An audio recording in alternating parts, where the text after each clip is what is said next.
Hello friend, જય શ્રી કૃષ્ણ। આજે આપણે ફાલુદાની સેવ અને ફાલુદા ઘરની જ વસ્તુમાંથી એકદમ સરળ રીતથી બનાવશું। તો તેના માટે 1 ચમચી મેં તકમરિયા લીધા છે। પાણી એડ કરી અને આ તકમરિયાને પલાળવા દેશું। હવે એક પેનની અંદર 1 લીટર દૂધ લેશું। બને ત્યાં સુધી નોનસ્ટિકનો ઉપયોગ કરવાનો। 1 વાટકી ખાંડ એડ કરીએ તો 1 લીટર દૂધમાંથી 5 થી 6 ગ્લાસ ફાલુદાના બની અને તૈયાર થશે। તો 2 ચમચી કસ્ટર્ડ પાવડર એડ કરશું। જો તમારા આગળ કસ્ટર્ડ પાવડર ના હોય તો 1 ચમચી કોર્નફ્લોર અને 1 ચમચી મિલ્ક પાવડર એડ કરી અને આ દૂધને ઘટ કરી લેવાનું। તો કોઈ પણ કસ્ટર્ડ પાવડર હોય એનો ઉપયોગ કરી શકો। તો 3 થી 4 મિનિટમાં દૂધ એકદમ સરસ ઘટ થઈ જશે અને ઉફાળો આવી જશે। આ રીતના ઉફાળો આવે અને દૂધ ઘટ થઈ જાય ત્યાં સુધી આ દૂધને ગરમ કરી લેવાનું। દૂધ આપણું સરસ ઘટ થઈ ગયું છે। ગેસની ફ્લેમ બંધ કરી અને આ દૂધને એકદમ સરસ ઠંડુ કરી લેશું। હવે એક બાઉલની અંદર આપણે વધારે બરફ લેશું। જેમ વધારે બરફ હશે એમ તમારી સેવ સરસ બનશે। હવે ઠંડુ પાણી લેશું।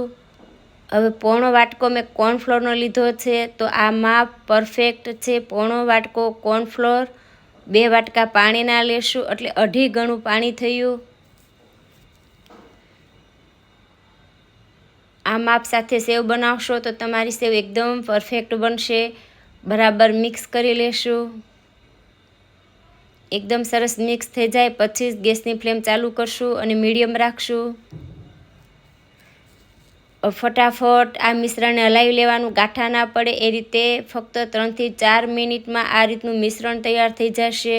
તો એકદમ લિક્વિડમાં મિશ્રણ તૈયાર થશે અને એકદમ સોફ્ટ એવું આ મિશ્રણ બનશે।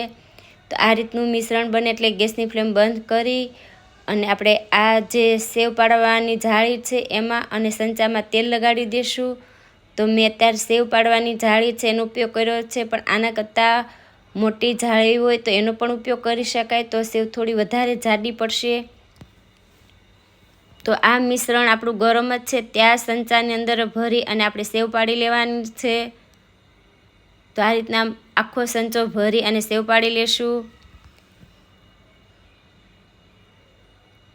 તો ગરમ જ હોય ત્યારે જ આ કામ આપણે કરવાનું છે, એટલે જે મિશ્રણ છે એને ઠંડુ થવા દેવાનું નથી। તો જે બરફવાળું પાણી છે અને બરફ પણ છે એમાં જ આ સેવ પાડી લેવાની। જેમ વધારે બરફ હશે એમ તમારી સેવ એકદમ સરસ બનશે, એટલે આ વાતનું ખાસ ધ્યાન રાખવાનું। પાણી પણ ઠંડુ લેવાનું અને બરફ વધારે લેવાનો સેવ પાડી અને આ બાઉલને આપણે ફ્રીજમાં 30 મિનિટ રહેવા દઈશું।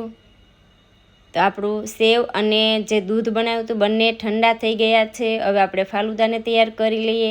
તો ગ્લાસની અંદર મેં રોઝ સિરપ લીધું છે। નીચે 1 ચમચી પલાળેલા તકમરિયા એડ કરશું અને સેવ એડ કરીએ તો તમને જેટલી સેવ ગમતી હોય એ પ્રમાણમાં સેવ એડ કરવાની।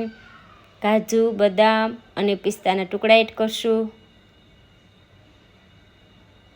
હવે જે આપણે દૂધ બનાવ્યું છે એ દૂધ એડ કરીએ। તો દૂધ પણ એકદમ ઠંડુ થઈ જાય પછી જ ઉપયોગમાં લેવાનું છે।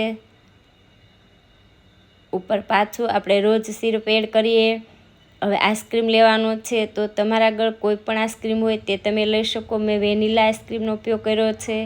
તો આ રીતના ઉપર આઈસ્ક્રીમ મૂકી ઉપર ડ્રાય ફ્રૂટ્સ એડ કરશું અને મેં જેલી પણ લીધી છે, તમારા આગળ ના હોય તો સ્કીપ કરવાનું। ઉપર સિરપ એડ કરશું તો આપણો રોજ ફાલુદો બનીને તૈયાર છે।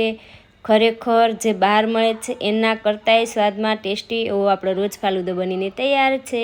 એન્જોય।